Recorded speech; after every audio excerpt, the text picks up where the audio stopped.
welcome to Inside Running on Tab Radio Racing and Sports. Magnificio races to the lead, getting through Waterman's Bay. Magnificio narrowly from Waterman's Bay. Our team will evaluate each race, interview leading contenders, and update Tab Touch markets. But now Delicacy, here she comes. Delicacy under the 59 went to Neverland and Real Love Dark Musket. It's Delicacy against the inside. Sublime, brilliant, greatness in the cup. We trust you will enjoy this edition of Inside Running. Now, over to the team for their look at today's meeting. A very good morning, everyone. Welcome along to Inside Running for today's meeting. We've got 9 races on the card and we are running on a soft 5 track at this stage. PR is the code, and we can welcome in the experts into the program this morning. Darren McAullay, very good morning to you. Paddy, good morning to you. Nice to see you here too in the studios of Tab Radio Racing and Sport for Inside Running, and looking forward to you being a part of the program today too, with all the info out of Tab Touch. Of course, Digby and Scotty with us as always too on this Saturday morning, which has dawned a little on the cloudier side and slightly cooler as we get towards the back end of the Ascot season, and it won't be long before we'll be back, of course, for the winter racing period at Belmont Park. But of course, last weekend we had the absolute height of the autumn with the Quokka Day, the end of the trilogy. Diggs, Scotty, both there in various roles. Diggs, you socialising. Scotty, you toiling. What a great day it was. Wonderful day, Darren. Good morning to you, Matt, Scott. Scott. The dust settling after the storm, isn't it, this morning? Yeah, it was. We've spoken about it during the week, ad nauseum, but how can you not? Congratulations to Perth Racing and Wagering WA. The concept, the Western Trilogy, it works. It just flat out works. And I think, Scott, this phenomenon, it's off and running now, as we touched on during the week. And only going to grow bigger, better every year. And you can see the platform and the blueprint now to bring horses across, and people are just going to get more and more attracted to it.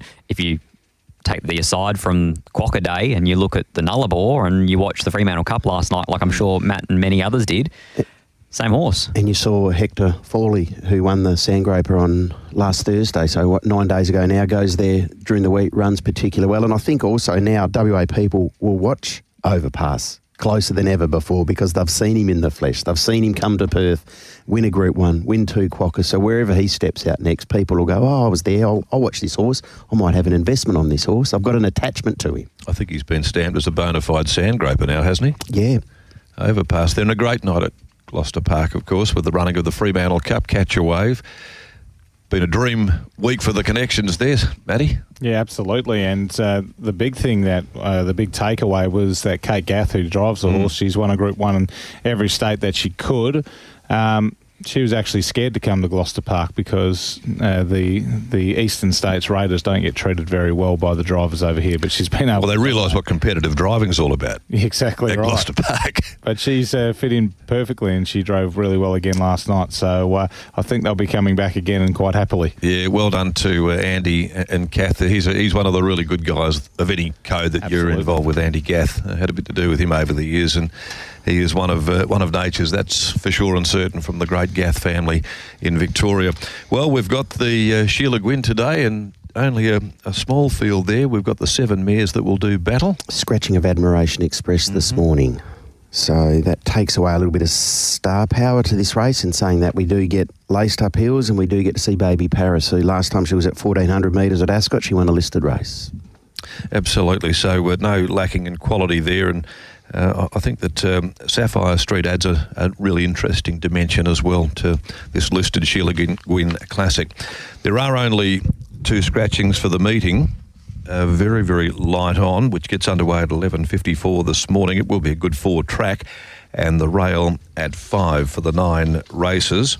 Admiration Express in race 6, the Sheila Gwynne is the first of those scratchings, and the only other withdrawal that we have for the meeting is in race 7, and that is number 2, Boab Boy. So a bit of the speed comes out there of race number 7, that is for sure.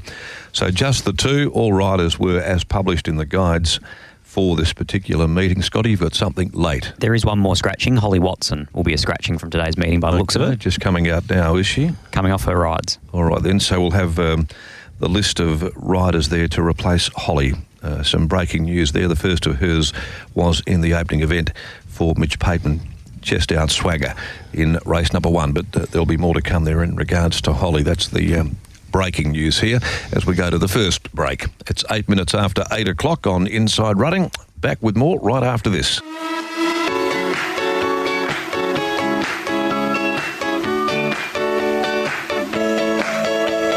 Maybe I don't wanna know the way home, taking on a journey. I got places to go.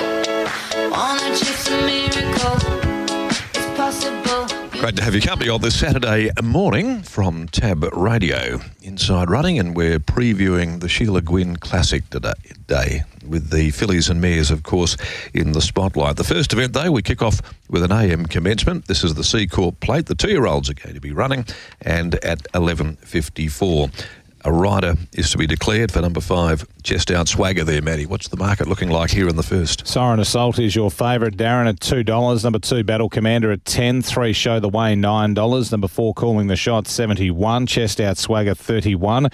Earl It Is at $23. Slippy Sean, $51. Goldflakes, $21. Number 9, Rainline at $4 is in from 6. Champagne Cathay at $31. The 11, Arduette at $51. At 12 is Desert Madam at 23, and 13, None So Spicy at 26. Okay, we get the quality filly Siren Assault here. Diggs and Scotty, they're backing up after her sound effort in last weekend's Karrakatta Plate, taken out by the brilliant Bustling, and a run that certainly didn't afford her too much luck. No, but she was still very good. Running 5th on that occasion, had to do some work. She just can't draw a gate. But she's 2 for 2, track and distance, and Chris Parnham indicated yesterday morning that he's going to be very positive out of the gates, Scott. I thought that if they were positive out of the gates, there was hopefully a spot, mainly for the fact that she's drawn inside of Battle Commander. So even if she's not brilliantly out, she can almost use him up to get herself across into a spot. And if she lands there, she's going to be mighty popular. Everything around Bustling, especially himself, is being annihilated in betting, and she's got the Bustling form. They've almost run a new Karrakatta Plate record last week, and she sat 3 deep, absorbing all the pressure. So all the bigger players are going to be Team Siren Assault. Jim Crack winner over this journey, the 1100 2 starts ago, accounting for Golden Kathleen, of course. The ones that they're having a little nibble at, Rainline, who's coming out of a first up second, and a nice enough run as well there without much luck there, but $6 into 4. And the other one that they have targeted is having its first run. It's 18 into 12. It's more speculative money than anything against a quality act like Siren Assault.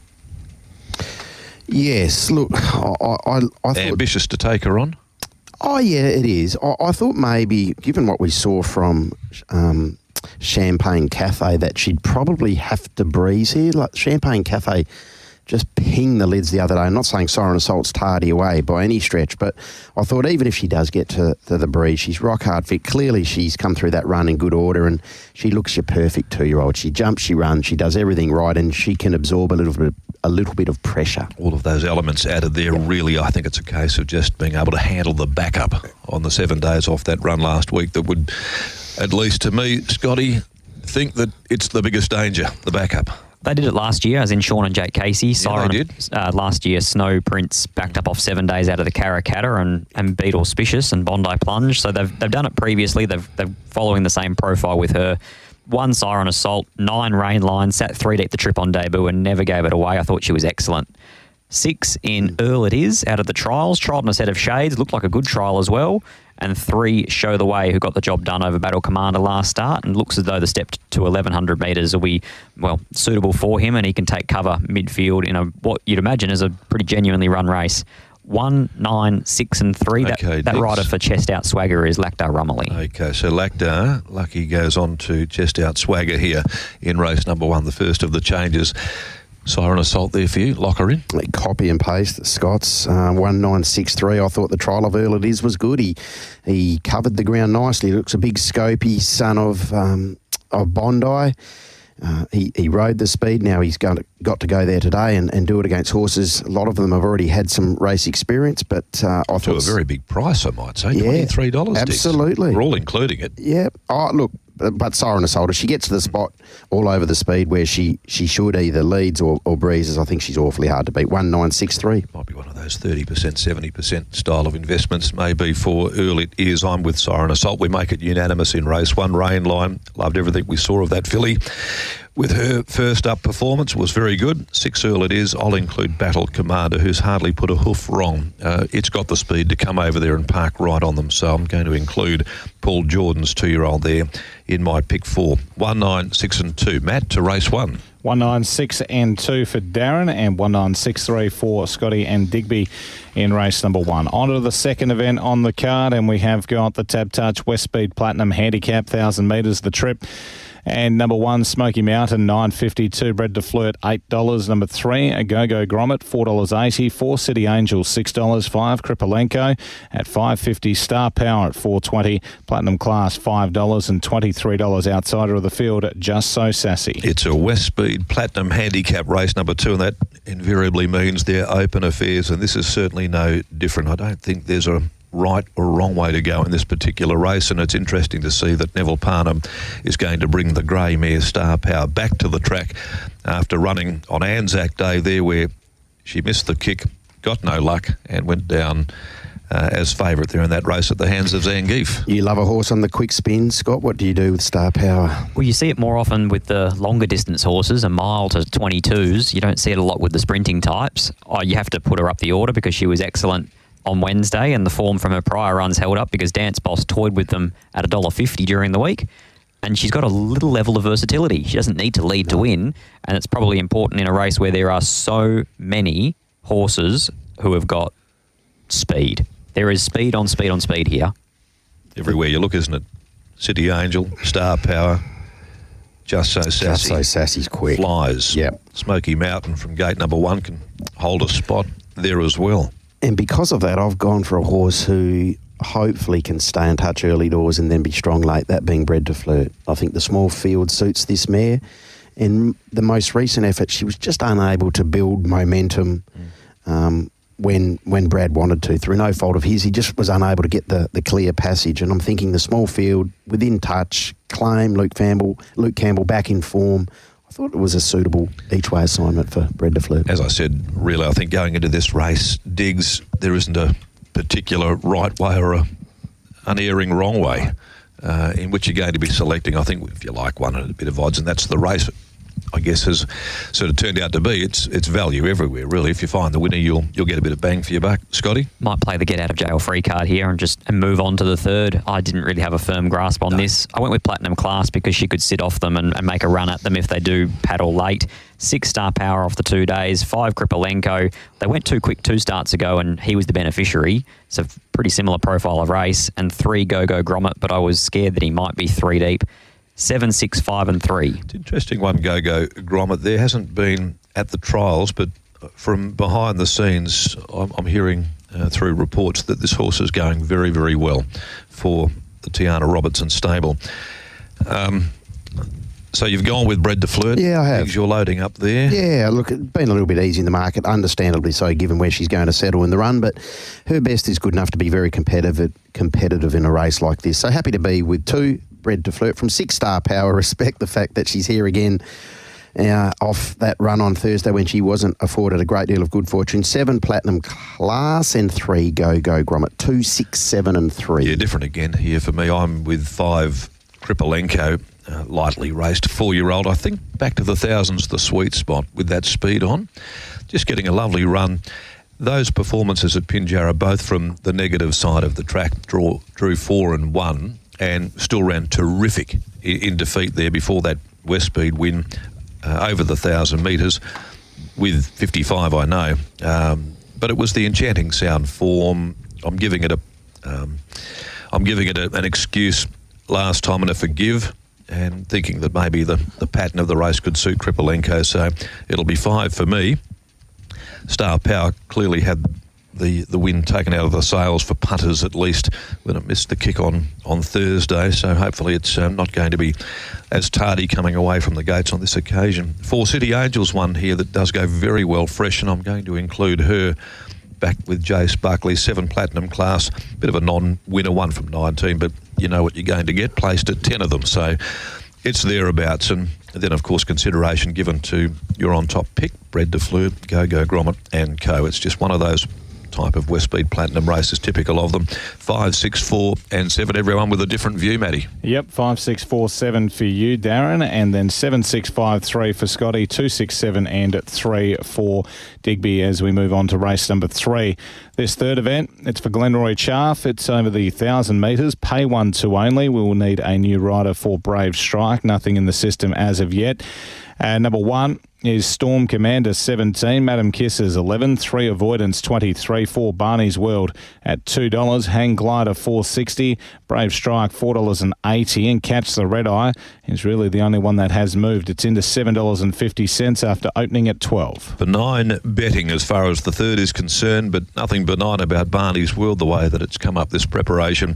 First up run to the Boss Lady I thought was a particularly good run, and Frank that coming out and winning that 60-plus last start as well. Does it go on with it from here after last weekend's victory, the 7-day turnaround? Be a brave person to say no, given the way that he was strong through the line, Scott. And the map that he's got here in a race where they're not going to set any speed records. I'd imagine that they probably try and ride Avoidance for speed again, like they used to back in his days in the Great Southern. You'd imagine that Lucy Fiore will come out nice and positive on Storm Commander, but other than that, there's not a lot of speed in this. So I just see Chris Parnham sitting 1 out, 1 back, ready to go. Pulls the trigger on straightening and says, catch me if you can. Yeah, the sweet seat looks his. It does, yeah. It's a very suitable map for Chris. I bought a horse who, was the second favourite last week behind Generosity, who was truck-loaded. She got out of the ground. He rode the speed, or certainly sat 1-1. Nice patient ride by Chris. Waited till the gaps appeared, waited for the field to sort of sort itself out in the straight, press the button. And as I said, I loved his last 100, 150. He was really strong. Can you build a case here, given the fact that we are all probably going to be pushing for Barney's World, but Steve Wolf's 4-year-old Hang Glider, back first up this afternoon, imposing record fresh, comes off that day space here, and we've seen the horse in the past, Scotty, come off the longer day spaces and perform so well. That first up victory over this journey last campaign was an exceptional performance there. Then got trapped wide at its next start from a wide gate, jump favourite. Divine Belief won the race, of course, that great day. Then got blocked for a run behind Divine Belief. And then ran third behind Brave Venture and Art of Sabrage. Should be right up to their ears in this. So after that, it went to the paddock. Its failure. So you know that this gelding's got more than his share of ability. I thought he was the one and only danger to Barney's World in this race. I'll be team Barney's World to get the right run and produce the goods on the 7-day spin. 5 Hang Glider. You just need to watch that singular race. 5 starts ago for him. First up off 98 days. Very similar here, and he was exceptional. 2 Madam Kisses. She gets back, she runs on. The smaller field probably suits her. And 1 Storm Commander. Good last start win at Albany, and he could take up a forward spot from a inside draw. 4, 5, 2 and 1 for me. Okay, no Brave Strike in your placings, waiting on a rider there for her. 1,000 metres probably on the short side, but no doubt she'll be finishing on strongly. She's a more than capable filly. Yes, she is. I just think she's going to be suited better at a distance than 1,000 metres, which she encounters today fresh. 4, 2, 5, 7 for me. Barney's World, a logical on-topper, I would have thought, given what we saw last Saturday. 2 Madame Kisses, settled a little bit closer the other day over 1,200 metres. She gets back to 1,000 metres in the small field suits. 5 Hang Glider for the reasons that Scotty's outlined, and I put in Catch the Red Eye fresh, no weight, with a claim of Matty Derrick in for 4th. 4, 2, 5 and 7. Okay, it is again all bases loaded there in the third with our panel this morning, because I like Barney's World also.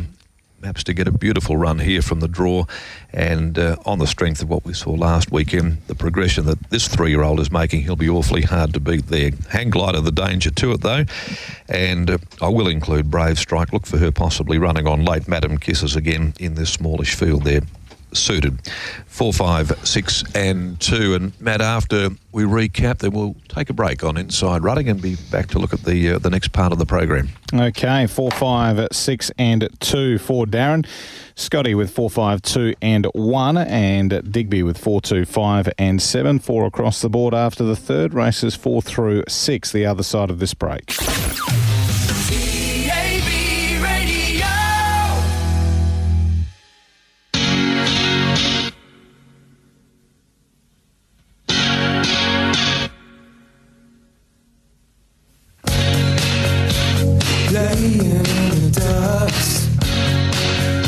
14.8 outdoors at the moment. Morning's just getting a little cooler as we start to migrate towards winter time. Aren't you excited by that, Diggs? King of the short wearers. Oh, yeah, I love it. I'd wear shorts 365 if you could let me. I don't like Of course, you've got pants. the legs for it. Yeah, 100%. Called Stumpy for no reason, Darren. Remind me of my old billiard table. Yeah, exactly right. All right, let's have a look at race number 4 on the card. This is the Morley Growers Market Handicap. We've got a pay 1-2 coming up here. And Malkar Pindari, so good first up there. Can she do it again? Let's see what the market's doing. The multinationals a $17 chance. Street Parade 12, Amber Glide $9.50, Ice Picnic at $7.50, Malkar Pindari $1.95 is in from $2.30. No Change 31 and Triple J at $3.10 is in from $4.80. Yeah, that's an interesting one. Triple J there, it gets massive weight relief. Pike goes on. He seems to be the key to this 4-year-old. 3 wins with Pike always aboard. The bar shoes have come off and he carries the lightest weight ever in his career. But you've got Malkar Pindari, who was off the back not only of a super trial, the way that she went there, she brought that to race day and she produced, I think, one of the best finishing runs we've seen at Ascot, certainly in the back half of the season. She certainly launched, didn't she? It was a very, very impressive, and to the eye, you looked at it and the clock backed it up, Scott. She was sensational, no doubt about it. Where she won from on the day was impeccable. She was still last after they straightened. Yep. And she was ridden with such supreme confidence that she balanced up, came to the outside of them and gunned them down, didn't try and cut the corner or anything like that. And in the small field today, again, I think she's thrown a pretty nice map. There's only 6 opponents for a start, and I imagine she settles in front of Amber Glide, so she's probably only 6th of 7 in running and a handful of lengths off the leaders. She's had 3 previous second up runs and not one. Her first up form seems to be a little better. Now, whether or not there's extenuating circumstances for that remains to be seen, but is it maybe an opportunity to find a crack for Triple J with this 55 kilos and Pike on board off its run as well last start, which was very, very good, dropping 6 kilos on it. Yeah, he does. And look, I think she's a different horse with the Cups going on. Since the Cups have gone on, she's most definitely gone to another level. In saying that, Triple J, there's a few boxes that are being ticked. If you like him today, you've outlined those with the map, the weight, Pike, clearly bars off. I thought, though, Malkar Pindari would have the back of Triple J here, Scott, and from then they'll both go and it'll be interesting to see which one's got that turn of foot. So did I. I thought it was the same map. For those bars coming off, the bars came off as a late gear change last start. So the bars weren't on for Triple J on that run on the 13th of April. So now the admin office is just catching up. So it's published in the racebook here, but it's not good to clarify, actually Scott. a change. All right. 61 to 55, how much significance is that in your eyes, Scott? Plenty, no doubt about it. I think he's the obvious danger, but the way that Malkar Pindari won first up, I didn't see a reason why you wouldn't be tipping into her again. 5 from 7. 4 Ice Picnic, back to the 1,200 metres, riding him for speed. Forgive last start, he never got a crack at them at any stage. And 2 Street Parade, who continues to go well and just hasn't had a lot of luck in 3 runs this time in. 5, 7, 4 and 2, but I'm excited to see if they come with their runs at the same time, Triple J and Malkar Pindari, Pike versus Parnham. It should be very interesting viewing. Absolutely, It will be. I think it could be one of those early highlights in the program. 5, 7, 1, 4 for me. Malkar Pindari from 7 Triple J. 1 multinational, back in grade, freshened, claim, and 4 Ice Picnic. 5, 7, 1, 4. I'm a fan of Malkar Pindari. I'm just going to be swayed by this weight drop for Triple J, and Pike, of course, with his understanding of the horse getting back on board. I'll play 7, but by no means do I think that she can't win the race, Malkar Pindari, because clearly she can. So 7, 5, there's just a little bit better value there in regards to 7, I guess. Pay 1-2, of course, bear that in mind. Ice Picnic, I agree with you, back to 12 and look to lead.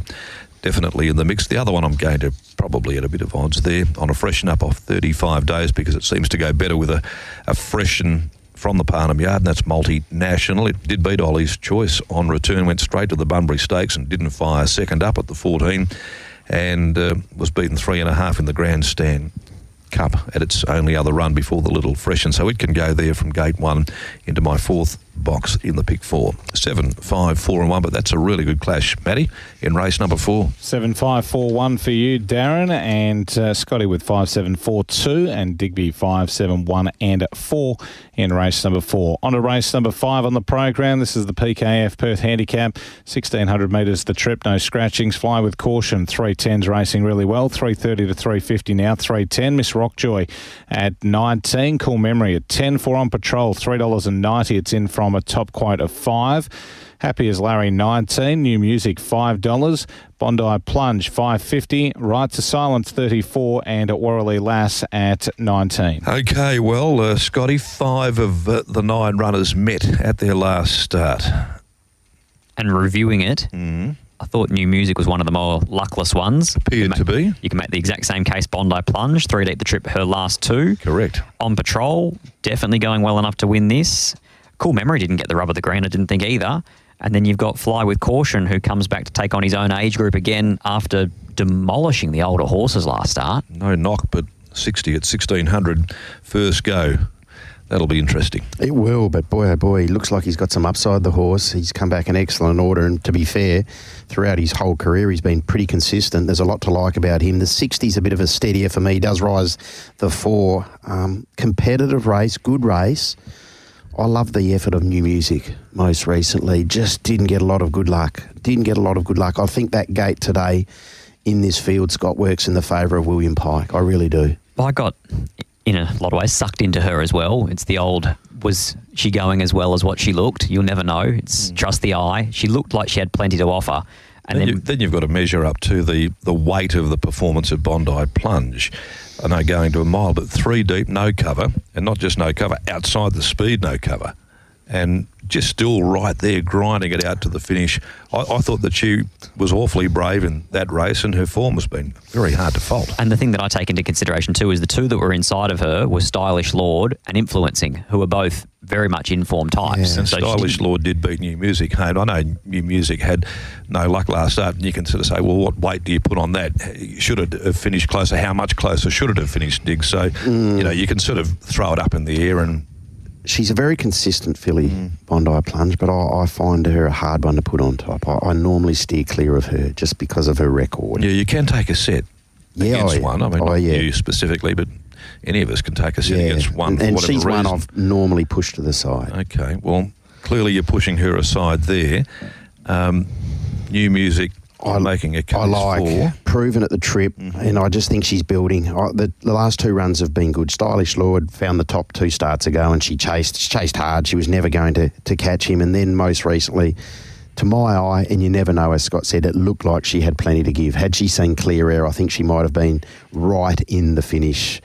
I think she gets an opportunity today. On Patrol came from off the back of the pace there and was the one running on down the outskirts of the course there. So you've got this meld of very good runs, but for all different reasons. It makes it a really interesting race to try and dissect. On Patrol's got a little bit of Bondi Plunge about him too. He's only won 1 from 14. He seems to find a little bit of bad luck if it's there to be found. I'll go with New Music. Out to the mile, I think, suits her. 1, Fly with Caution. Love the way that he won last start. 60 kilos at a mile from an awkward draw is a bit of a sticking point, but this horse is pretty good. 4 on Patrol and 7 Bondi Plunge. 6, 1, 4 and 7. Okay, we'll lock yours away. 6, 4, 1 and 7. I've seen it very similar. 6 New Music. Quite keen, actually. From 4 on Patrol. I like the fact that this horse is going along nicely. Luke rides 54 after the claim and a good gate. 1, Fly with Caution. Need to be respectful of what we saw. That was a very, very impressive win in Graduation Company. And 7, Bondi Plunge should get a far more economical run today. 6, 4, 1, 7. Well, Bondi Plunger's only ever missed a check twice in 12 runs. I know that she's only got the 1 kill on the board, but I thought that her performance was as good, if not better, than most in that race in defeat last start at the hands of Sapphire Street. So I'm going to go that way from barrier 1. She'll get a far more economical run here for the mile at her first go. I'm marking her down ahead of 4 On Patrol and 6 New Music with 1 Fly with Caution. Again, like I think all of us here just wanting to reserve judgment with the 60 going out to the mile there, but no question about the horse's talent. 7, 4, 6, 1 there for me, Matt. They're in race number 5. Okay, 7, 4, 6 and 1 for Darren. 6, 1, 4, 7 for Scott. 6, 4, 1, 7 for Digby, race number 5 on the card. On to race number 6. This is the Sheila Gwynne Classic. It's over the 1,400 metres. The 1 is a scratching. Number 2, Baby Paris at 250. 3, Real Danger at 7. 4, Laced Up Heels, 240. Vampire Play, 21. Madam Magic, 23. The 7, Mrs. Spree, 17. And the 8, Sapphire Street, is at 750. Well, we see Laced Up Heels back on the 7-day turnaround after that absolutely breathtaking performance last week with Magnificent Andy and her going toe-to-toe at the finish in the Joey, and the photo going just against Laced Up Heels in that circumstance. Awfully hard to beat. She's come back. I think she's back to the old form that she showed in the early part of her career before going to Victoria. Having said that, on the spin around, I thought that Sapphire Street was one here that we have to have a very, very close look at too, with 52.5 kilograms after what was a huge effort to win last start, beating On Patrol, who we get a bit of a guide from in that earlier race. Yes and no for me for Sapphire Street. Go back to the Pearl Classic. She was 3rd behind Petula. 2nd horse was Mrs. Spree. And the 5th horse was Madame Magic. So the other pair are going to be quite rough. I know that you get the natural attraction to the 52.5. But you've got an apprentice that can't claim.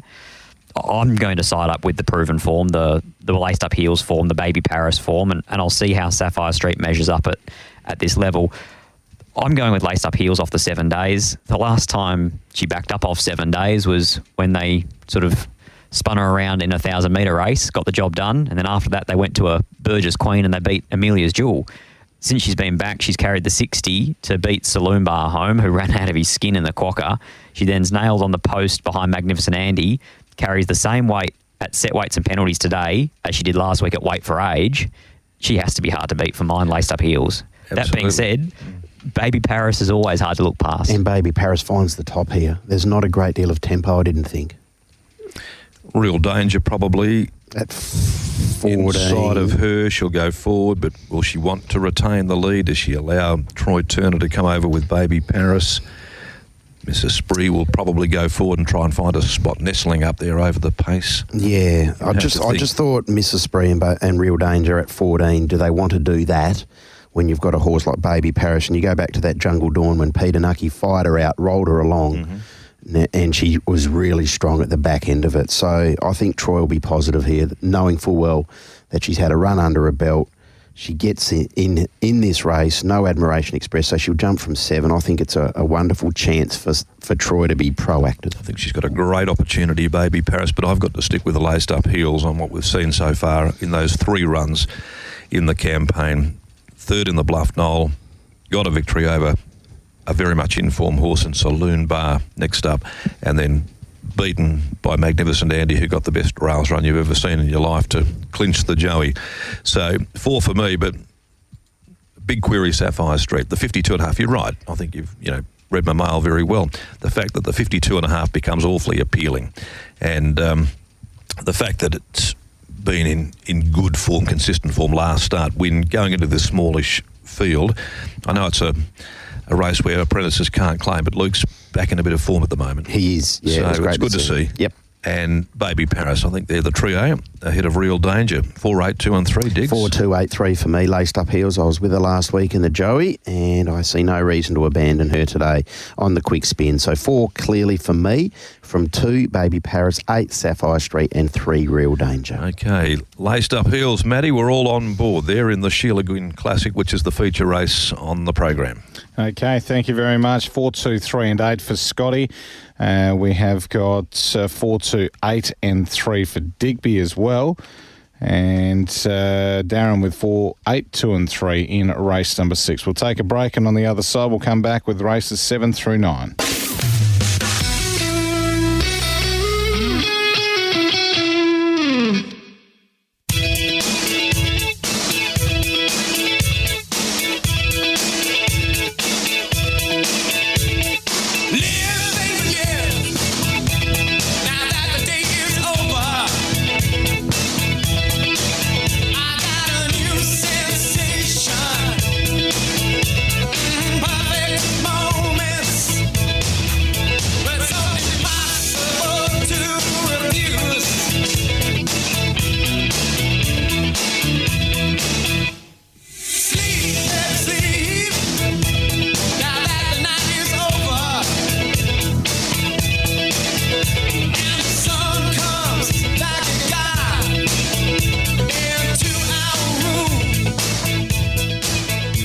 16 away from 9 o'clock. Too nice a song. Too good a song there to come back too early from it. Although, are you an in-excess man or just in excess of the things that you tend to do socially? I despise in excess.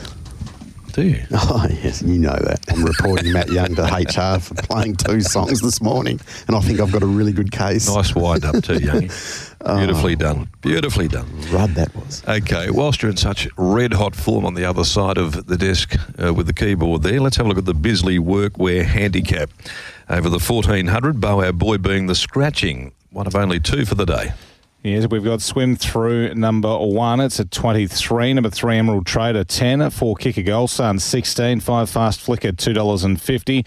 6, Dialing, $4.60. Dutch Paw, 17. 8, Enchanting Sound at $4. And 9, Fleur Delacour is at 11. Had started doing form in the meeting early Wednesday and then got the tap on the shoulder after loading up with my on-top selection for the race to tell me that there's a bar shoe going onto the Nia 4 of Fast Flicker. What was your reaction? I guess similar to mine, was it, Scotty? It's always flattening, no doubt about it. You go back and I checked, and at least Tony Triscari's produced 2 separate winners with bars on. I was about to say there, does it become a risk or is it just a case of in Tony we trust?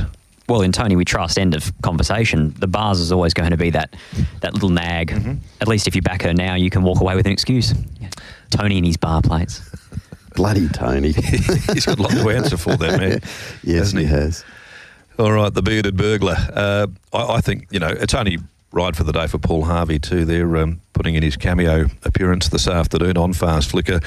Boab Boy I had gone to, but now it's come out of the race. That leaves me defaulting back to where I started, Fast Flicker, because I think the way that she's going at the moment there, it's not an overly strong race. Enchanting Sound's going well. Should get the right run here. Another one with bar plates on, Darren McAullay yard. They're having an exasperating run of them at the moment too. Bar plates onto Dialing, the last start winner. I guess there's an interesting case to be made with another lightweight horse out of Luke Fernie's yard there, and it looks now the logical leader with Boab Boy coming out. That's Dutch Paw, who won a maiden last start, Scotty. Bolted in too, never getting beaten in the run at $15 or $16. Half a push there it was too on course at a bit of odds. Yeah, absolutely. And this now with no Boab Boy, I think not only does Dutch Paw find the top, I think he finds it uncontested. So if he's rated well by Luke Campbell, and there's no reason to suggest Luke won't do exactly that, he's going to be there for a long way in this race. I think he will be. However, I've got to come back here to the mare Fast Flicker. The way that she's tracking along at the moment, the way that the stable's producing from limited numbers, the amount of winners that they are, I'll trust Tony and go 5 Fast Flicker over Enchanting Sound, 6 Dialing, 7 Dutch Paw. I couldn't find too many others. There is some support for Emerald Trader, but in terms of talking trust, we don't with Emerald Trader. He's hard to catch. He still needs a rider as well, Emerald Trader. 5, 6, 8 and 3 Fast Flicker. The way that this mare's going, I'm hoping that the bar's not going to stop her because she was awesome again last start behind. Fly with Caution. 6 Dialing, loved his last start win, drops 3 kilos. 8 Enchanting Sound, ever consistent. The form through Kripolenko, Lucky's Way, is probably a little bit questionable out of the West Speed Platinums, but she's returned in excellent order. And 3 Emerald Trader, 5, 6, 8 and 3. Diggers, how do you see this one? I thought Enchanting Sound, of what we witnessed last start when she had to do work and was nice and strong at the back end of that. I know she only beat Lucky's Way, but El Patron was in that race. Kelvin raced okay. I thought she'd get a gun run here for Chris Parnham in a race devoid of speed. I thought she'd probably be in front of a couple of her rivals. So therefore, 8, this mare who has been rejuvenated this campaign on top from 3, Emerald Trader. Yes, there are trust issues, but he did get away cleanly at his trial. Now, Holly rode him on that occasion. She's not aboard today, so it'll be interesting to see which way Lynn goes there. But his best is capable of being competitive in a race like this. He can produce fresh. 5 Fast Flicker. Just trust issues with the bar shoe going on, and the same with Dialing. 8, 3, 5 and 6. 5 for me. Fast Flicker, 8 Enchanting Sound, 6 Dialing. I'll put Dutch Paw in. I'll wait for Belmont and Emerald Trader. I think there, Scotty. Swim Through will be ridden by Sean McGrady. Alan Kennedy's not riding today either. And William Pike is aboard Brave Strike in race 3. Okay, so a Kennedy, a late one. Shooter McGrady goes in now to race 7, number 1, Swim Through. And Brave Strike, as mentioned there by Diggs, is W Pike. So they're coming in now. A few of these running updates there with Holly Watson out of action and Alan Kennedy similarly as well. Okay, that's the update from race number 7. Okay, with Darren with 5867, Scotty 5683 and Digby 835 and 6. On to race number 8. This is the National Pump and Energy Handicap, 1200 metres, 1 cross statement, 552, Rock and Rupert 7, 3 Beccalotti, 420, number 4 Plays with Fire at 5 Lord Lala 650, 6 War Warrior 34, number 7 Shalima at $4.40, number 8 First Law 41 and 9 Red Square at 15. Not an easy race, Diggs. Good race, really competitive race this. I would think, though, our opinions, are going to be divided. You've got Cross Statement, who's got that Malkar Pindari form. Has to carry the 58.5, so he goes up 2 kilos off that most recent effort, but we'll get a form reference earlier in the day with that mare. I love the trial of Rock and Rupert, Scott. He's been one of mine. And you go back to that last campaign, fresh, he split Duchess of Gossip and Saloon Bar. That was in 66 plus grade. And I think it's fair to say, guys, that campaign was the best we had seen since the initial prep. His second and third campaigns, he just wasn't the Rock and Rupert that we've seen, and I think he became a lot more trustworthy last time in. And then you've got Lord Lala, trialled really nicely as a returning 3-year-old. You've got Darren McAullay filly, who's only had the 4 starts. She's won 2 of them, and they've been super impressive. Yeah. Been plenty of money around for her. I thought there were a lot of different ways you could look at this, outside of Malkar Pindari versus Triple J and the Laced Up Heels versus Baby Paris contests. This is probably the race I'm most looking forward to. What about Beccalotti? Good second up record, terrific first up run. Yep. In a race that could have gone either way there, Son of the Boss getting Beccalotti when it looked the winner by the narrowest of possible margins. It could have come back easily a winner and drawn beautifully. Probably breezes here. Probably sits on the flanks of Cross Statement. Yeah, it maps a bit that way. I like what we saw there on that run first up of Beccalotti. Cross Statement. I think that he's come up as well as I've seen the horse go for a long while. He had actually a tough first up run, didn't he? And bounced out of that really well. That could have flattened a lot of other horses, but clearly he'd prepped up, nicely. It's good to see him back again. Another one who's back in some decent form. Notwithstanding Plays with Fire is back as well for Rob Gilberti this afternoon off a trial win. So maybe another one here, although a back marker. If there's enough pressure, enough speed going on up the front, maybe Plays with Fire is another that could be hurtling to the line late. She's a W Pike horse, isn't she? Mm-hmm. She's another one of those ones, Scott. Plenty of them. Yep. I'm actually in her corner, Plays with Fire. I've come to sell myself that she had that long period of time away from racing, and so she probably just needed a campaign to build up her confidence again, and she's now got that back, and she trialled really nicely at Larkhill, albeit in a very slowly run trial, but she savaged the line down the centre. So 4 for me, Plays with Fire, 2 Rock and Rupert. I loved his trial, and as Digby said, I love his form when last in work on the fresh side. 3 Beccalotti, she'll do far less work early today to find the outside of Cross Statement than she did last start to find the breeze. And 7, who's returning here today without a trial. She's 2 from 2 first up. She's got a booming last 600 on her. She's really the X factor for me. 4, 2, 3, 7. 2, 4, 1 and 3 for me. Rock and Rupert from Plays with Fire. 1 Cross Statement, your likely leader. And I went Beccalotti, who would also be riding the speed, I thought, second up off the back of that excellent first up run, which followed a terrific trial. I just had a hard time getting a handle on Shalima in regards to where she's at. You don't know. No trial, but the market says she's there to run fresh well. Record and she's historically. she's a good filly. So fully respectful of what DMAC takes to the races. Yeah, very, very much the case with me. I have included her, and I've just decided I can't put them all in. Rock and Rupert was the one that took the knock for me to come out of the 4, but not far from them quite clearly. I'm going to go with Beccalotti. I love the first up run. I thought it was terrific there, and Schoolwell going into it with that barrier trial there might be set for a nice campaign for Tiana. And I've got it ahead of Cross Statement. Jimmy Taylor's got this gelding ticking over in the sweet spot at the moment. 7 Kalima, we trust on her first up record, and I'll put Plays with Fire in just ahead of Rock and Rupert, but could have been either. 3-1-7-4 there in the second last for me, Matty. Okay, 3-1-7-4 for Darren, 4-2-3-7 Scott, and 2-4-1-3 for Digby in race number 8. On to the last race, number 9, which comes up at 4:50, and we have 1,600 metres of the trip here for the Peters Investments handicap. We have number 1. This gets me every time. Destiny. Okay, beautiful. 240 about Destiny. Lord Gannicus is number 2 at $4. Alay at 12. Number 4 Strike Now at 18. 5 Catch These Hands $9.50. So War at $9. Zephyra at $7.50. Arnie's Boy at $19 and Recalled at $21. And Zafira as well. You've had a good. Really? Yeah. Yeah. Okay. Because you're talking trots, there's a Zephyra. There is a Zephyra. And it's Zafira spelt the same way. Work that out. Like tear and tear, like never tear us apart. That they play at Port excess. Adelaide. And you said you don't In like excess. them. Oh, I love it. Yeah. We've got a text through, actually, who's someone, Ben from Bunbury, boys. Good old Benny from Bunbury. I really question your music taste. Nothing wrong with a bit of In Excess. Yeah, you clearly bumped your head this morning, Ben. Good morning. Had a rough night down at the Burlington. Come on, Ben. You're better than that. No, he's Good a on you, good man. Benny. Glad you're listening. Yes. Yeah, good race the last. Rounding it out. W. Pike on Destiny has had the 2 runs back, certainly with the hoof on the till. Question without notice. When did Pikey win the last race? The last race? The last race.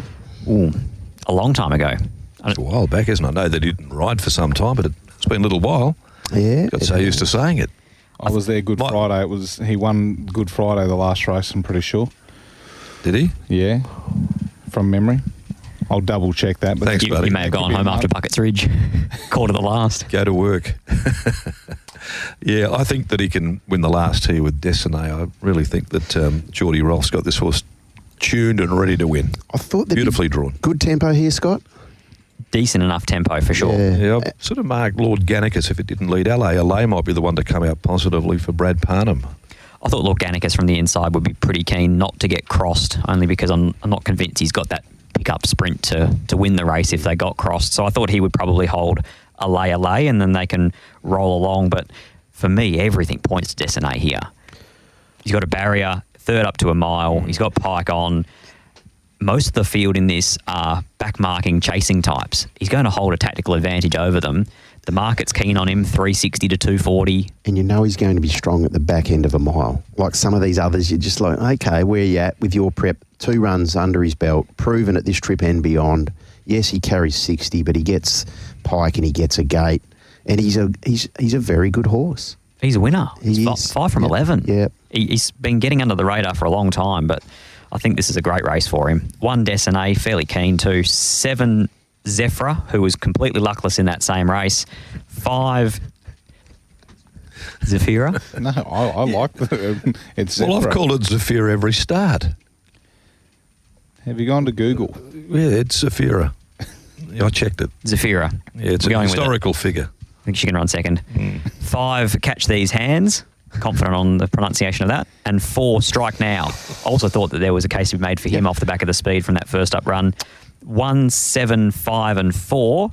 But the only name I want to hear is Destiny first past the post. Okay. And if you do, I think my best bet will salute. I'll make him the best today. Wait Destiny. till last. Yep. Good. Destiny on top. 1 from 6. So terrific performance that Mitchell Pateman has performed with this fellow. He is racing in career best form. He is flying the horse. 7 Zafira and 2 Lord Gannicus, but really keen Destiny 3rd up at the mile with Pike aboard. 1, 6, 7 and 2. Bugger you, Diggs. I'm going with Scotty Zephyra. 1 for me, Destiny. Yeah, throw them out the cot. Go on. Hands in the air. Look what you've done, Matt. With me, You've Destiny. brought standard bred to the thoroughbred. We were going really well until you piped up, Matty. Oh, Captain GP over here. Yeah. Destiny for me as well. I think that makes it unanimous. Scotty, I think you've probably assessed that race perfectly where it's going to lob. Pike back on board in the last to beat number 7 for me, Zafira. I thought that she had legit excuses there first up. Always had some time for this mare. She's a good looker.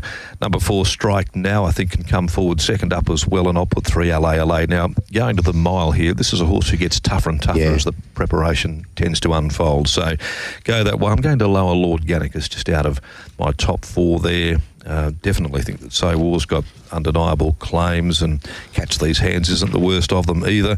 1-7-4-3. Matt, to the last on the card. Okay, 1, 7, 4 and 3 there. And just for the people playing at home, let's have a listen to this and see how we go. Zephyra. Zephyra. Zephyra. I've got it in for third, Zephyra. Good luck to all. Okay, so recapping Pretty happy the with your own numbers. work, aren't you? There are 10 different versions, by the way, there when you Google. There is, absolutely. Well, but that was you're not the top going one. to 2, 3, 4 or 5. Okay. No, that was howtopronounce.com. Just clear your search history, Matt. 1, 7, 4 and 3, 1, 7, 5, 4 for Scotty, and 1, 6, 7. I'm really right, Matt. You know that. 4 Digby, 1, 6, 7 and 2. Best bets, boys. Come on. Destiny for me in the last. Race 9, number 1.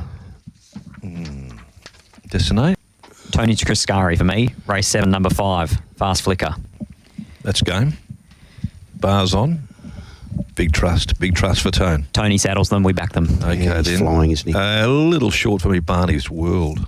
I like the way he's going at the moment. Race 3, number 4. And happy to probably side up there with you on Destiny.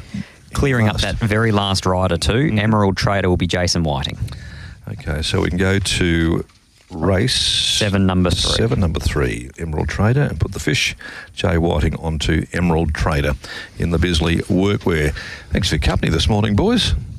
Hope we're all on song here with our form for the day. Find a few winners. Good luck with your purples this evening. Tonight You against two? the Bullies. Optus, what's bounced down? Just after 6, thereabouts, I think it is. Oh, okay. Or is it earlier? I thought it was a 5:30ish, but I was standing Okay. corrected.